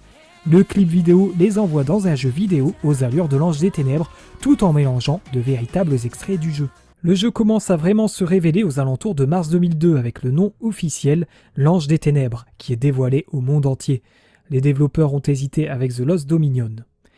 Le 3 sera comme d'habitude le salon incontournable pour y faire la promo du jeu, avec une démo présente montrant des éléments d'un des niveaux de la galerie des saisons. Gilles de Jong est fraîchement embauché pour incarner Lara IRL, contrairement à ce que j'annonçais dans le chapitre précédent. Lucy Clarkson, qui a fait la promo du 4e opus, était encore présente pour la promo du 5e. Lors d'une présentation du jeu par Jeremy Smith, le jeu montrait d'énormes problèmes dans son niveau d'introduction. Jeremy Smith perdit patience et se mit à insulter le jeu. Il était donc tout à fait prévisible que le jeu, initialement prévu pour novembre 2002, se verrait repoussé. Il fut décalé au printemps 2003, mais ce n'était absolument pas suffisant et Eidos mettra la pression aux développeurs pour que le jeu sorte en même temps que le second film Tomb Raider intitulé Le berceau de la vie, qui lui est censé sortir durant l'été 2003. Ils pensent que la sortie du film pourrait aider à la promotion du jeu. Les développeurs amputeront le jeu de bon nombre d'éléments afin qu'il puisse sortir dans les temps. Le jeu sera annoncé Gold le 2 juin, puis le 18 juin 2003, 2 jours avant sa sortie, ce qui provoquera une certaine confusion chez les fans. La version PS2 sortira d'abord aux États-Unis le 20 juin 2003, puis quelques jours plus tard en Europe. La version PC sera même la première version à sortir en Europe, et beaucoup diront qu'elle est même pire que la version PS2. Nous passerons en revue les coupes juste après le décryptage complet du jeu. Lara Croft Tomb Raider l'Ange des Ténèbres s'ouvre donc sur une scène racontée par un narrateur. On y apprend qu'un tueur en série du nom du Monstrum aurait tué 17 personnes. Cette personne serait atteinte d'une profonde psychose. La dernière victime est Werner von Croy, et la dernière personne qui était avec lui est la principale suspecte. Une femme de type européen, cheveux bruns et coiffée en queue de cheval. Aucune corrélation n'a pu être établie entre les victimes. Cette femme est montrée dans la cinématique en train de revenir sur les lieux du crime. On se rend compte qu'il s'agit de Lara Croft. Le menu principal s'affiche et propose de lancer une partie, mais il y a également un making-of de 8 minutes revenant sur le développement du jeu et un trailer du prochain film, Le berceau de la vie. Le jeu se lance et nous emmène 2 jours avant l'introduction. Lara Croft retrouve Werner von Croy dans son appartement parisien, terrifié par l'idée d'être tué s'il ne retrouve pas les peintures d'Obscura. Quelqu'un du nom Descartes lui aurait demandé de les lui ramener. Selon ses termes, cet homme serait un psychopathe. Werner insistera et donnera une adresse d'une certaine Carvier qui lui expliquera. Lara lui rétorquera qu'en Égypte, il était parti sans se retourner. C'est alors que Von Croy pousse Lara, des flashs successifs et des bruits de coups de feu se feront entendre. À la fin de ceux-ci, on retrouve Lara penchée au-dessus du corps de Werner, puis s'aperçoit qu'il est mort. Lara est incapable d'expliquer ou de se souvenir de ce qui s'est réellement passé. Lara s'échappera de l'appartement et se fera immédiatement poursuivre par la police qui enverra ses chiens de garde. Durant sa fuite, Lara perdra son mythique sac à dos et le jeu commencera réellement dans les bas-fonds parisiens. Sa première tenue ne sera pas la tenue brandée Ange des Ténèbres, mais une Lara tout en jean. C'est un niveau tutoriel qui nous apprend les bases du jeu. On y découvre un nouveau système de jeu grâce notamment au nouveau moteur développé par Core Design. Les sauts ne sont plus à calculer, ce qui n'est pas forcément une bonne nouvelle, tellement les sauts seront approximatifs et difficiles à jauger, surtout avec des touches analogiques au détriment des touches directionnelles. On a désormais une jauge d'accroche. Celle-ci permet d'indiquer combien de temps Lara peut s'accrocher à un rebord ou un poteau. Cette jauge s'améliorera à des moments clés et non en usant de l'accroche tout comme la force de Lara. En effet, celle-ci sera amenée à défoncer une porte, mais pour qu'elle y arrive, il faudra améliorer sa force en poussant un baril ou en enfonçant une autre porte. Mais encore une fois, ce système est totalement inutile car ce n'est pas en usant de la force que vous l'améliorerez, mais uniquement en utilisant cette force sur un objet clé qui est en général à côté de la porte à défoncer. Le système de soins reste inchangé, mais ce dernier ne propose plus uniquement des trousses de soins, mais vous pouvez manger par exemple des barres de chocolat permettant de restaurer 10% de votre santé, ou bien des pilules de soins, des pansements. Bref, chacun de ces objets de soins remplissent plus ou moins efficacement votre santé. Sur les toits, cette Lara désarmée trouvera une arme en fouillant une armoire. Les phases d'infiltration se montreront très vite. Il est désormais possible de mettre Lara en position silencieuse, puis de maîtriser le garde en s'approchant silencieusement. Par la suite, Lara se rendra dans un immeuble abandonné et bloquera l'entrée. Les policiers défonceront la porte et lanceront des grenades asphyxiantes. Une sortie vers les toits sera trouvée et Lara continuera sa cavale à travers les projecteurs des hélicos. Elle échappera à la vision des forces de l'ordre en tombant dans une benne et se rendra chez Mademoiselle Carvier. Celle-ci reconnaîtra Lara de suite grâce aux photos que lui aurait montrées Werner et la fera rentrer. Ici, nous découvrons une autre feature, le choix des dialogues. Beaucoup n'auront aucune incidence sur la suite, cependant, il arrive parfois que de mauvais choix de dialogue vous amènent à la mort ou vous permettent d'obtenir des informations supplémentaires. Cela reste tout de même extrêmement rare et cette feature aurait dû être plus poussée à la base. Lara apprendra à Carvier la mort de Werner. Celle-ci confirmera que depuis que Werner avait accepté une commande il y a 5 semaines, il avait peur de tout. Cette commande venait des cartes, pour retrouver les peintures d'Obscura, des dessins du XVe siècle qui seraient liés à l'alchimie et à la magie noire. Elle lui a donné ces informations quand il l'a contactée au Louvre. Il lui a laissé un paquet à remettre à Lara au cas où il lui arriverait quelque chose. Elle est très suspicieuse vis-à-vis de Lara, mais vous donnera le journal de Werner si vous faites les bons choix de dialogue. Les mauvais choix montreront Mademoiselle Carvier s'enfermer dans une pièce pour appeler la police et il vous faudra fouiller l'appartement pour le trouver avant de prendre la fuite. Quoi qu'il arrive, elle appellera la police, donc Lara fuira. Le journal était une feature qui était censée apparaître dans Tomb Raider 4, et il n'arrive que dans cet opus, mais il est assez utile car il conserve toutes les recherches et découvertes de Von Croy, et il gardera également une trace de vos dernières découvertes. Le lendemain matin, nous verrons Lara se réveiller dans un train désaffecté. Elle se mettra à poser des questions à un SDF pour avoir des infos sur un certain Bouchard, nom qui apparaît dans le journal de Werner. Il lui conseillera d'aller au café métro. Le gérant sait tout ce qu'il se passe à Paris. Sur la route, elle tombera sur un passant à qui elle posera la même question. Il lui apprendra que Bouchard est le propriétaire d'une boîte de nuit, le Serpent Rouge. Ses employés sont en train de se faire dessouder les uns après les autres. Il ne sait pas si ces meurtres sont liés au Monstrum, mais quoi qu'il en soit, il ne sait pas où se trouve Bouchard. Plus tard, c'est une prostituée nommée Janice que Lara croisera dans les rues de Paris. Elle lui donnera les mêmes informations, mais également le nom de 2 des employés de Bouchard qui se sont tirés avant la fermeture de la boîte. Bernard, qui était l'homme à tout faire et qui traîne souvent dans un parc, et le second homme, Pierre, qui travaillait comme barman, mais qui est désormais le gérant du café métro. Ce dernier se plaignait que Bouchard lui avait piqué de l'argent qu'il gardait dans son bar. Elle lui apprendra la mort de Carvier, dernière victime du Monstrum.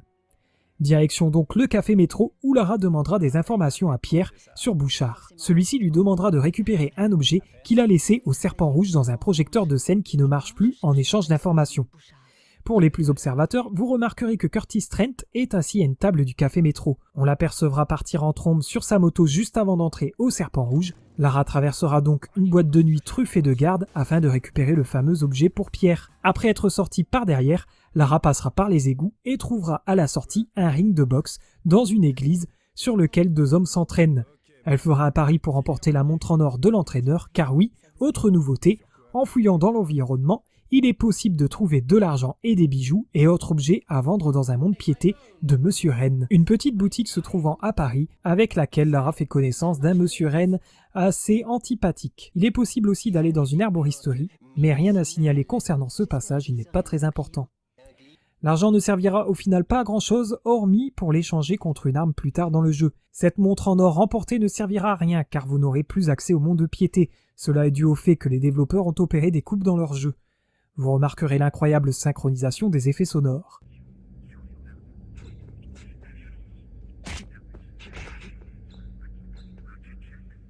C'est assez comparable au problème de synchronisation labiale présent dans beaucoup de dialogues.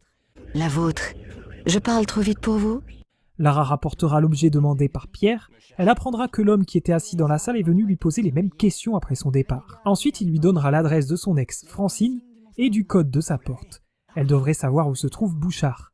Elle lui indiquera comment se rendre au cimetière Sainte-Écarpe sans passer par le videur. Un mausolée l'emmènera vers les sous-sols de l'église où se terre Bouchard. Si vous avez préféré voir Bernard au parc et l'aider plutôt que Pierre, il vous donnera le mot de passe pour passer le videur. Mais un troisième choix est possible, ramener l'objet demandé par Pierre au videur. C'est un des rares différents embranchements du jeu. Après s'être débarrassée d'un chien de garde, Lara se rend donc au sous-sol de l'église infesté de rats et découvrira par la même occasion un homme complètement difforme et mal en point, allongé sur un lit. Elle trouvera Bouchard et elle apprendra que c'est un de ces hommes, Arnaud, qui est mal en point et qui a déjà survécu à 4 attaques. Mais on ne sait pas s'il s'agissait du Monstrum. Il dira également ne pas connaître Eckhart, mais pour Werner, il apprendra à Lara que ce dernier souhaitait emmener un car plein de Japonais voir la Joconde et en profiter pour jeter un œil aux fouilles archéologiques du Louvre. Il lui a donc conseillé de contacter Rennes du mont-de-piété. Ren pourrait lui fournir également tout ce dont elle a besoin pour se défendre en échange de passeports tchèques que Bouchard devait lui remettre. En s'y rendant, un homme sortant du monde piété la bousculera, et une fois à l'intérieur, elle découvrira Ren mort avec les mêmes symboles dessinés avec le sang des victimes que pour les meurtres du Monstrum. En fouillant les lieux, Lara trouvera les plans du Louvre ainsi que de l'équipement, mais elle déclenchera une bombe minutée. Elle s'enfuira par une trappe juste à temps pour éviter l'explosion devant Curtis Trent qui observe la scène. Pendant ce temps, l'homme qui avait bousculé Lara est en pleine réunion de membres d'une certaine société nommée la Coterie. Il serait en possession de 3 des 5 peintures d'Obscura. Il dira que leur contact, le professeur Werner von Croy, en a localisé une à Paris et qu'une fois récupérés, ils se retrouveront à Prague, là où se trouverait la 5e peinture. Il annonce qu'il est temps de réveiller le dormeur et qu'il pense qu'il aura plus de chance cette fois. Le dormeur apparaît donc brièvement et semble être une créature hybride. Il leur donne donc rendez-vous au Strauhof avant de clore la réunion en appelant son bras droit Gunderson en lui ordonnant de donner les ordres pour la 4e peinture. Étrangement, on le verra poser sa main gantée dont semble s'échapper un étrange pouvoir sur l'épaule de son bras droit. On retrouve donc Lara dans la fosse de drainage du Louvre avec sa presque tenue de l'Ange des Ténèbres, car elle a préféré le pantalon au short pour ce passage. Elle cherchera donc à s'introduire au Louvre et fera exploser un endroit stratégique l'amenant directement aux galeries du Louvre. Celles-ci sont peuplées de vigiles possédant des tasers, mais ces galeries sont également remplies de caméras de sécurité qu'il faudra éviter. Des lasers vous enfermeront dans le musée s'ils vous détectent. Ce passage est également une preuve que le jeu aurait nécessité plus de développement. Que vous utilisiez la discrétion ou non, aucune alerte ne sera donnée. Elle se rendra dans le bureau de Carvier pour voler le pass permettant d'accéder au site de fouilles archéologiques. Elle découvrira dans le bureau de Carvier des informations sur les gravures d'Obscura, qui sont en fait des copies de véritables peintures d'Obscura. Chacune d'elles contient une carte menant la véritable peinture. On y apprend aussi que ces tableaux furent créés par Peter van Eekart, l'alchimiste noir vers le XIVe ou XVe siècle. Les 5 peintures réunies forment le sanglyphe, ou signe de sang. Cependant, une organisation appelée Lux Veritatis lui aurait prise ces peintures et les aurait recouvertes de scènes religieuses, avec l'aide de l'artiste Obscura. Chacune d'elles possède un symbole métallique de pouvoir occulte. Une fois le pass en poche, Lara se rend donc au site archéologique. Elle apprendra sur un terminal de ce site ce qu'est la race des Néphilim, une race hybride issue d'union d'anges et de mortels et sont capables de changer de forme. Leur apogée fut atteinte en Turquie à l'époque pré-biblique et aurait aujourd'hui disparu. Elle résoudra une énigme menant au tombeau des anciens, un endroit infesté de chauves-souris et de séquences de plateformes assez dangereuses avant de traverser une série de pièges menant à la galerie des saisons. Un niveau qui mène vers 4 épreuves liées aux éléments. Celles-ci permettront de mettre la main sur des pierres permettant d'avancer un peu plus loin dans la galerie. Parmi ces niveaux, il y a donc le souffle d'Hadès où Lara devra traverser des piliers instables perturbés par le vent, le sanctuaire du feu dans lequel le sol se dérobera et laissera place à la lave et des explosions de feu. La furie de la bête est une épreuve de terre où le sol n'existe plus et il faudra que Lara se serve des quelques corniches qu'il reste. Le sol se reconstituera une fois la pierre prise et Lara devra affronter des squelettes armés d'épées enflammées, les gardiens de ces lieux.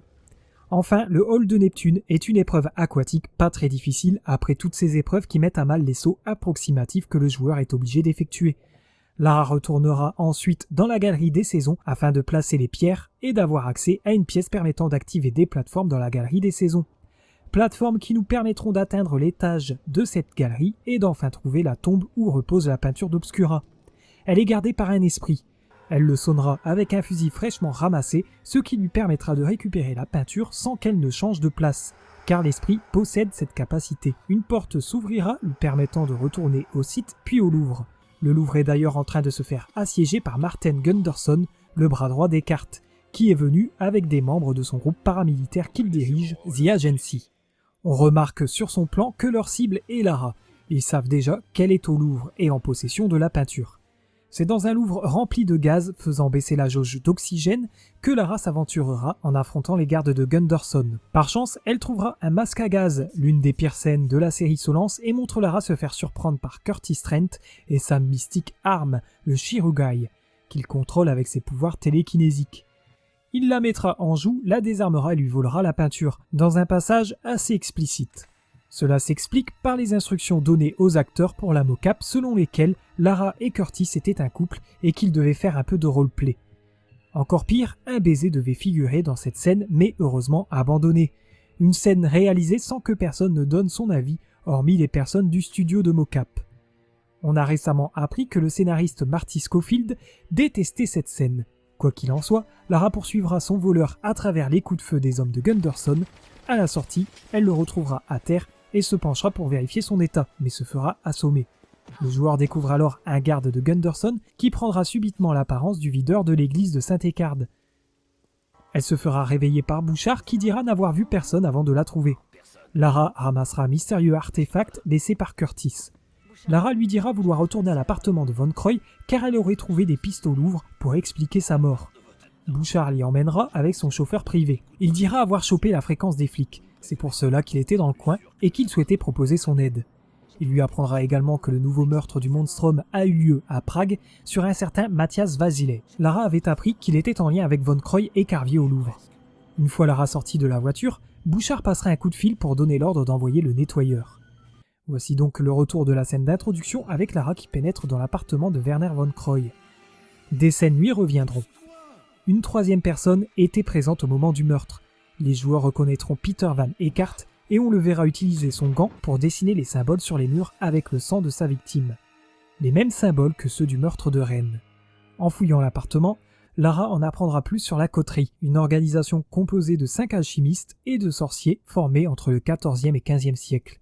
Peter Van Eckart aurait tué et massacré la plupart d'entre eux pour s'approprier leurs secrets. Elle trouvera également des informations sur le Lux Veritatis, qui était un ordre secondaire des Templiers fondé au XIIe siècle afin de combattre les forces des ténèbres, comme la sorcellerie et l'alchimie, et sont à l'origine de la disparition des cartes en 1445. Le Lux Veritatis et la coterie auraient continué de s'affronter même après la disparition des cartes, l'alchimiste noir. Et enfin, le Sanglyphe livrera également quelques infos supplémentaires. Créé par Peter Van Eckart, cet artefact possède des pouvoirs hermétiques et serait composé de 5 éléments qui furent cachés. Lara déduira qu'il s'agirait peut-être des 5 symboles métalliques des peintures d'Obscura. Lara se fera assiéger par un homme que l'on comprend être le nettoyeur. Il a placé des tonnes d'explosifs dans les couloirs de l'immeuble. En l'éliminant, Lara décrochera le téléphone de ce dernier qui s'est mis à sonner. Elle reconnaîtra Bouchard qui demandera si le boulot est fait car il doit vite se rendre à Prague. Lara lui répondra être toujours en vie et qu'elle le retrouvera. Bouchard prend alors la fuite. Lara trouvera la carte de visite de Vasile, le marchand d'art à Prague, et s'y rendra avec la voiture du nettoyeur. Nous voici donc à Prague et Lara a décidé d'ajouter une veste à sa tenue pour cette ville sombre et froide. Elle trouvera un journaliste qui lui en dira plus sur Vasile, qui ferait, selon lui, partie de la mafia. Il aurait été tué parce qu'il aurait trouvé un objet qui les intéressait et qu'il ne voulait pas céder. Ils auraient donc lâché le Monstrum sur lui, puis auraient récupéré l'objet pour l'emmener au Strauff. Le journaliste nommé Ludic aura peur de lui en dire plus sur ce qu'est et où se trouve le Strauff.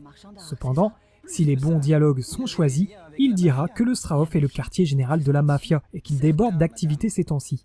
Comprenez par là que la mafia est en réalité la coterie. Il lui montrera des dossiers en échange d'argent sur les principaux membres de cette mafia. Une photographie de Bouchard prise la veille, c'est la première fois que Ludic le voyait d'ailleurs. Il ne savait pas qui il était avant que Lara ne le lui dise. Enfin, une photographie d'une personne qu'il dira être Eckart, chef de cette mafia. Il en sait moins sur lui que sur les autres membres. Tous les membres, au nombre de 6, seraient au Strauff. Le journaliste pourrait avoir donc des codes d'accès pour entrer dans ce lieu ultra sécurisé, mais il a besoin de temps. Lara en profite pour se rendre chez Vasile. Bien sûr, des ennemis traînent dans les villes, mais Lara arrive très vite à l'appartement de Vasile et y trouve Bouchard qu'elle assommera et questionnera. Elle apprendra que c'est Eckart qui l'a engagé pour la tuer. Il aurait agi sous la pression de ce dernier qui menaçait et tuait ses hommes. En réalité, Eckart serait le Monstrum en personne. Il avait également pour mission de réceptionner une peinture au Louvre et la ramener au Strauff.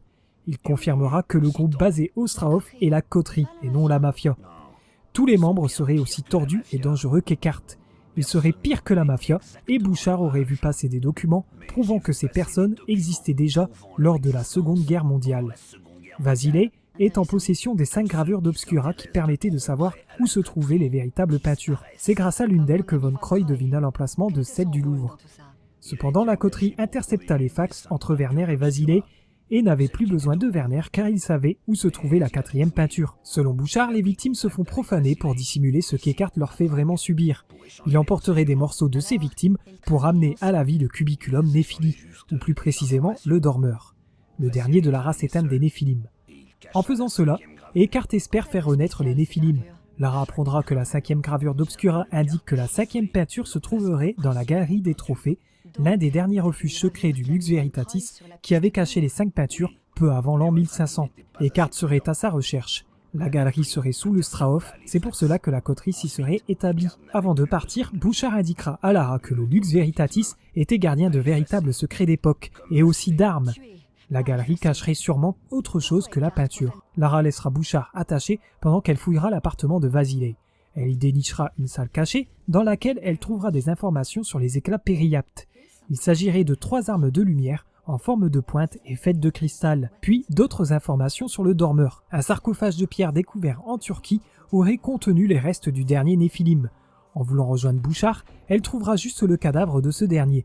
De retour dans les rues de Prague, Ludik lui donnera tout ce qu'il faudra pour s'introduire dans le Strauhof, ainsi qu'une arme très puissante en échange de 800 €.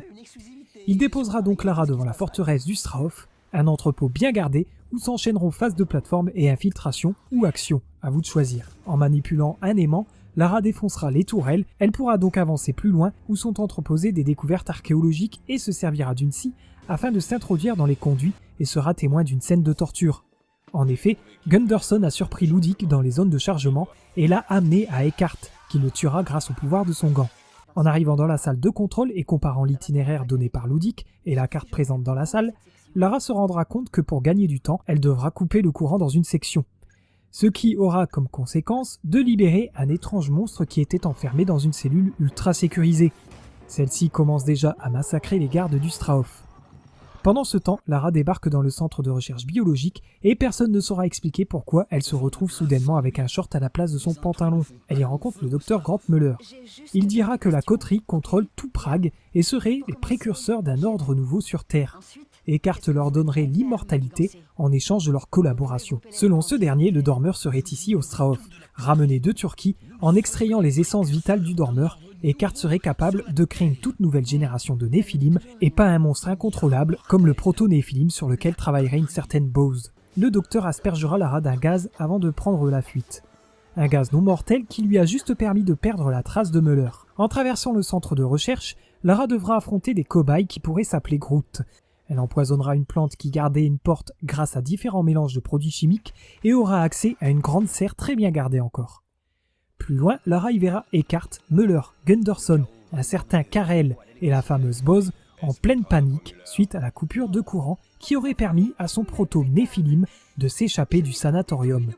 Eckhart lui avait pourtant ordonné de détruire le proto. Celle-ci n'a pas pu le faire car le proto est immortel car à moitié Néphilim. Elle aurait eu besoin de l'éclat périapte d'Eckhart. Il l'enverra en pâture à l'une des créatures du docteur Muller. Lara reprendra son chemin avant de tomber sur Curtis. Il laissera Lara dans une capsule hermétique car il estime qu'elle a assez causé de dégâts comme ça. Le joueur prend donc le contrôle de Curtis Trent au sanatorium. Il chercherait à rétablir le courant. Il y croisera des prisonniers victimes d'expérience ainsi que le proto-Néphilim qui semble se régaler des gardes. Un des prisonniers lui apprendra qu'il servait de nourriture au proto, plus communément appelé le hurleur ou l'ange noir. Cet homme serait à la base chauffeur de poids lourd et y aurait ramené le dormeur dans son sarcophage de pierre. On l'aurait séquestré à la suite de cette livraison. Curtis utilisera ses facultés extrasensorielles afin de balader son esprit à travers d'autres salles et y apprendre le code d'accès qui lui permettra de progresser pendant que le proto se balade toujours à la recherche de nourriture. Après avoir traversé la cellule du proto, Curtis se fera courser par ce dernier. Curtis l'affrontera et l'assommera avec son arme à feu avant de l'achever avec son éclat périapte. Curtis rétablit le courant et retournera voir Lara, qui le désarmera et lui posera des questions sur ses motivations. Il aurait un vieux compte à régler avec Eckhart, mais n'en dira pas plus sur ce sujet. Il avouera avoir perdu la peinture au Louvre et qu'Eckhart se servirait de l'alchimie afin de ramener à la vie le dormeur avec les morceaux du corps de ses victimes. La peinture se doit d'être détruite et Curtis a absolument besoin de l'éclat que Lara possède. Les 3 éclats réunis auraient le pouvoir de tuer définitivement Eckhart, qui serait en partie Néphilim.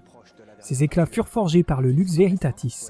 Son père possédait 2 éclats et Eckhart l'aurait assassiné pour lui empêcher de les léguer. Mais il a échoué car il possédait bien les 2 éclats et réclame justice pour son père. Lara lui rendra son éclat pour qu'il puisse tuer Eckhart pendant qu'elle part trouver la dernière peinture dans la galerie des trophées sous l'eau pour la détruire. Curtis devra d'abord trouver le dernier éclat gardé dans le labo d'alchimie d'Eckhart. Cependant, ils ne savent pas qu'Eckhart et Karel écoutaient leur conversation depuis les caméras de surveillance. Eckhart veut laisser Lara s'introduire dans la galerie des trophées, chose que personne n'arrive depuis longtemps. puis la lui voler avant qu'elle n'ait l'occasion de la détruire. Il ordonnera à Kal-El de se préparer à accueillir Curtis, qui devrait bientôt arriver. On reprendra le contrôle de Lara dans le centre de recherche aquatique. Un monstre aquatique surveille le bassin et Lara l'occupera avec des morceaux de poisson. Elle se réintroduira dans un sas, enfilera une tenue de plongée et prendra la direction de la galerie des trophées. Elle résoudra l'énigme l'emmenant vers des cavernes qui, encore une fois, feront pester les joueurs de par ses sauts approximatifs. L'odeur du soufre fait baisser la jauge d'oxygène et il faudra se dépêcher d'avancer jusqu'à arriver dans une salle gardée par des chevaliers surnaturels. Elle y trouvera la peinture et sera immédiatement recueillie par Eckhart. Il lui demandera la peinture en échange de la vie de Curtis. Elle acceptera et Curtis sera envoyé à Lara. Eckhart ordonne à Gunderson de lâcher Bowes. Il enverra également Muller dans la fosse. Celui-ci l'aurait déçu et il se fera croquer par Bowes. Eckhart et Gunderson s'en iront et Curtis aidera Lara à s'échapper de la fosse. Il lui donnera ses 2 éclats pour qu'elle puisse s'occuper d'Eckhart pendant qu'il s'occupe de Bowes, totalement transformé par sa fusion avec la créature de Muller. On reprend le contrôle de Curtis pour y affronter Bowes, le but étant de tirer sur ces différents cratères qui crachent un liquide toxique. On apprend une autre feature dans le jeu, celui de changer de cible en appuyant sur une touche. Une fois achevé, Bowes s'échappera de sa carcasse de monstre et ce sera reparti pour un tour. Croyant Bowes morte, Curtis baissera sa garde et se fera planter.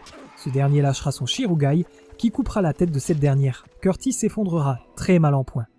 On retrouve Lara qui prendra la route vers le labo d'Eckhart.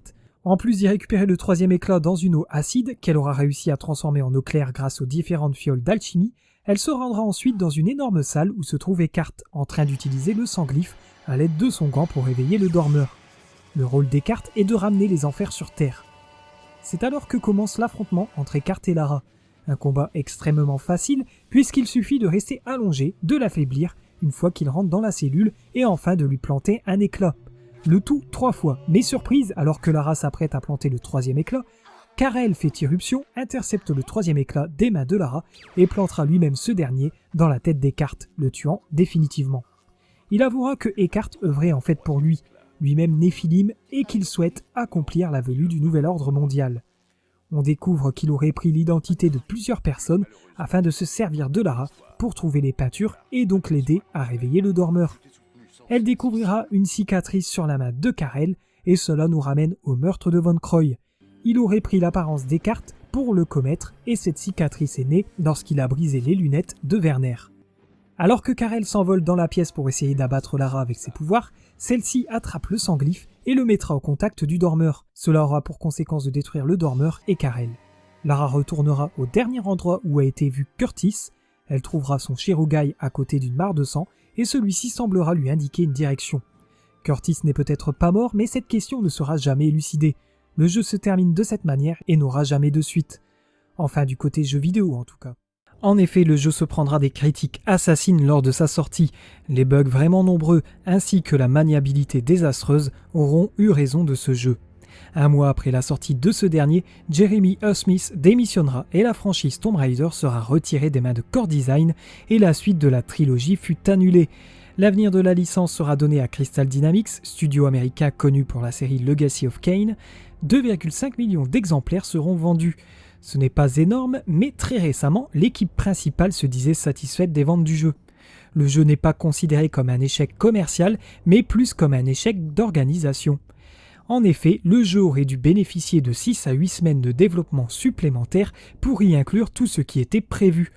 Sans tous ces problèmes et la pression d'Eidos, le jeu aurait eu de meilleures critiques, mais il fallait des coupables et des sanctions. Core Design nous aura donné tout de même de très bons moments de jeu et rien que pour avoir créé la licence Tomb Raider, il faut les remercier. Avant d'achever ce chapitre, voici bon nombre de choses qui étaient prévues dans cet Ange des Ténèbres. Tout d'abord les personnages et leur premier design. Richard Carell, qui fait partie de la société de trafiquants d'armes Carell & Roth. Curtis aurait dû s'appeler Curtis Breisling et est le petit-fils de Gerhard Breisling, le maître serviteur d'une certaine famille Kriegler. Le docteur Grant Muller devait avoir un nom plus court, Grant Mull, et devait à la base être un Néphilim. Un certain William Reynard devait apparaître dans le jeu. Il devait être à la tête de l'équipe de recherche de Lara et un ami très proche de Lara depuis sa disparition en Égypte. Une certaine Alice Withers, admirative et cherchant absolument l'expérience qu'a acquise Lara durant toutes ces années, elle travaille aussi dans l'équipe de recherche de Lara, tout comme un autre personnage supprimé, Ray Carver, et Nigel Brennan. toujours en confrontation avec elle. Boz devait être un homme à la base et Néphilim, encore un autre démon nommé The Great Profundo, un magicien et hypnotiseur reconnu dans le monde entier, et enfin le fondateur de l'ordre du Lux Veritatis. D'autres personnages non utilisés ont eu droit à des esquisses, mais rien de plus. Bien sûr, tous ces profils de personnages évolueront. Lara Croft notamment, on apprend que depuis l'Égypte, elle aurait carrément laissé tomber son boulot de Tomb Raider et aurait abandonné tout contact avec ses amis et collègues, et si elle a accepté d'aider Werner, c'est surtout pour lui rappeler l'Égypte. Curtis évoluera également en Curtis Trent. Il n'a pas encore son Shirugai, mais un Langer Nambu type 14, hérité de son père, et l'on sait qu'il a rejeté le rôle de gardien qui lui était destiné et forcé par son père Constantin Eystrom. C'est pourquoi il aurait changé de nom et se serait engagé dans la Légion étrangère. Il n'arrivera cependant jamais à se débarrasser des phénomènes paranormaux qui se produiront autour de lui. Eckhart devait porter un trousseau de clés autour de sa ceinture comprenant des matières premières à utiliser pour ses expériences d'alchimiste. Anton Gris, l'entraîneur de boxe, devait être connecté avec des trafiquants d'armes et devait cacher un entrepôt d'armes et d'équipements militaires. Ren est un expert en explosifs et très paranoïaque et complotiste, ce qui explique pourquoi son monde de piété devait s'autodétruire en cas d'intrusion. Grant Mull voit son nom évoluer en Muller et devait travailler sur une créature mi-homme mi-plante, le Homunculi, peut-être les Groot croisés au centre de recherche biologique. Boz deviendra la femme que l'on connaît et semble au début travailler sur un golem et non sur le proto-Néphilim. Mais la version homme ne sera cependant pas encore tout à fait abandonnée. Il est devenu Lothar Wuzik, un bibliothécaire et gardien de la salle des trophées qui affiche les différents trophées des victoires des cartes et de la coterie face à leurs ennemis. On découvre également des croquis de la famille Kriegler, fondateur du Lux Veritatis au XIVe siècle. Ils auraient été les gardiens du Monstrum, mais Johann Kriegler sera longtemps considéré comme le traître ayant libéré Eckhart alors qu'il poursuivait le vrai traître. Les dossiers de Ludic révéleront les vrais noms des personnages, mais le joueur ne mettra jamais la main dessus, étant donné qu'il faisait mention de Lothar Wuzik qui a été effacé du jeu. Passons aux environnements. La bêta montrait plusieurs environnements qui ne seront jamais implémentés dans le jeu. D'autre part, le jeu devait proposer l'Allemagne comme 3e environnement et la Turquie comme 4e environnement. Le debug mode permettra de visiter les lieux non utilisés dans Paris qui auraient pu faire l'objet d'un autre tutoriel. Les features qui devaient être implémentées au départ comprenaient des quêtes secondaires qui auraient permis à Lara de gagner plus d'expérience. On remarque également la tristesse des différents environnements vides de tout PNJ, hormis ceux indispensables pour les dialogues. Des rues plus animées étaient effectivement prévues avec la population locale dont Lara se serait servie pour occuper la police. Les dialogues devaient avoir beaucoup plus d'impact, comme pour la mort de Lara par Bouchard si on lui répondait de manière trop agressive. Certaines personnes pouvaient vous aider ou au contraire vous emmener vers un piège. L'histoire qui était prévue au départ devait emmener Lara sur les pistes du trésor d'Eldorado. Suite à l'épisode Égypte, Lara abandonne ses aventures et serait devenue chercheuse au British Museum, notamment avec les personnages de son équipe de recherche dont je vous parlais un peu plus tôt. Son ami Sam Swanson revient des Andes avec une boîte en or et convaincra Lara de la regarder de plus près. Ce qu'elle fera dans son bureau avant d'être attaquée par des chamans surnaturels. Elle retournera donc voir son ami, lui aussi tout juste attaqué par ces créatures. Il lui donnera des indices qui l'amèneront au Pérou et y rencontrera ses rivaux, la famille Pizarro, descendants des conquistadors cherchant à mettre la main sur l'Eldorado. Ceux-ci auraient envoyé des chamans afin de mettre la main sur la boîte en or. Lara se rendra ensuite dans les quartiers pauvres de Londres pour rencontrer un chaman qui lui permettra de voyager dans le temps et de découvrir ces quartiers à l'époque des Incas et conquistadors. Elle y verra un prêtre cacher un bâton Inca de Manco Capac, premier empereur Inca. De retour au présent, Lara trouvera le bâton et ouvrira la boîte contenant une maquette de Machu Picchu, une cité Inca perdue dans laquelle se trouverait l'entrée d'Eldorado. Elle empruntera un bateau pour se rendre à l'entrée, mais l'équipage du bateau est à la solde de la famille Pizarro et Lara devra les affronter durant le voyage. Dans la jungle, elle affrontera des pièges aussi bien réels que surnaturels et réussira à trouver l'Eldorado, qui n'est cependant pas faite d'or, mais elle y découvre une machine utilisant le soleil pour maintenir la ville en vie. Les Pizarro débarquent, tentent d'enlever la machine, faisant détruire la ville. Lara devra échapper aux Pizarro et s'enfuir de la ville en même temps avant qu'elle ne l'engloutisse. Un épisode plus exotique que ce que nous a donné l'Ange des Ténèbres. L'histoire sera complètement gommée pour donner ce que l'on connaît aujourd'hui et encore, beaucoup de coupes furent opérées pour sortir le jeu plus vite.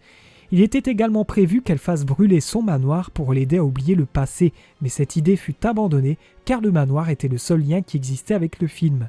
Par exemple, il était prévu qu'il y ait des flashbacks au château des Kriegler en Allemagne. Le Lux Veritatis aurait vaincu et enfermé Eckhart dans une prison sous le château en 1445. Ce dernier s'en échappa en 1945. Les éclats périaptes étaient au départ des disques dont le troisième se trouvait en Allemagne au château Kriegler.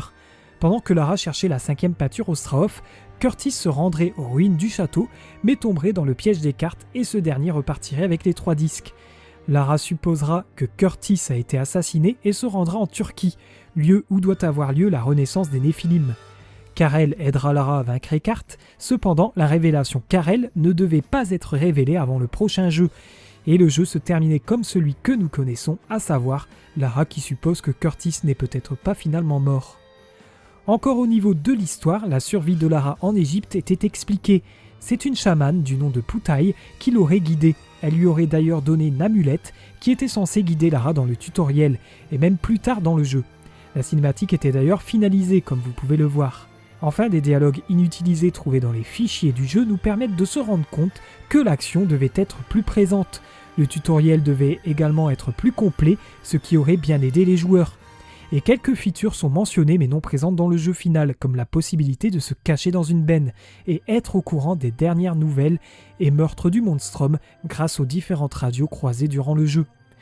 Bien sûr, l'Ange des Ténèbres aura ses adeptes et ses fans, et il est certain que le jeu avait un potentiel fou. Des fans auront même le projet de le remaker.